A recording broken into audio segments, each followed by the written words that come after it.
പ്രദേശത്ത് കിട്ടുന്നുണ്ടെങ്കിലേ ഇപ്പം എനിക്കിപ്പോൾ ഇവിടെ രക്ഷയില്ല. വാളംപുളിയുടെ കേട്ടോ, വാളംപുളി കോൽപ്പുളി എന്നും വിളിക്കും ചിലയിടത്തൊക്കെ. ഈ വാളംപുളി മരത്തിൻ്റെ ഇല ഇങ്ങനെ ഊരിയെടുക്കുക, അത് ചതച്ചിട്ടിട്ട് വെള്ളം അങ്ങോട്ട് തിളപ്പിക്കുക, അതുകൊണ്ട് അങ്ങോട്ട് കുളിക്കുക.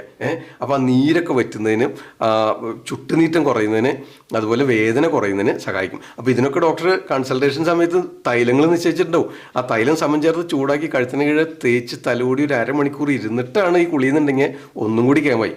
അപ്പോൾ ഉള്ളിലേക്ക് അതിൻ്റെ കഷായങ്ങളുണ്ടാവും. അതായത് ഈ തൈലം ഉള്ളിലേക്ക് ആഗിരണം ചെയ്യുന്നതിന് വേണ്ടിയിട്ട്, വലിച്ചെടുക്കുന്നതിന് വേണ്ടി സഹായിക്കുന്ന ആ നീർക്കെട്ടൊക്കെ കളയുന്നതിന് സഹായകമായ കഷായങ്ങൾ ഉള്ളിലേക്ക് പറഞ്ഞിട്ടുണ്ടാവും. ആ കഷായങ്ങൾ ഉള്ളിലേക്ക് കഴിക്കുക. നിങ്ങൾ ഈ രോഗതീവ്രത കൂട്ടുന്ന തരം ആഹാരങ്ങൾ പറഞ്ഞിട്ടുണ്ടാവും, അതൊക്കെ ഒഴിവാക്കുക.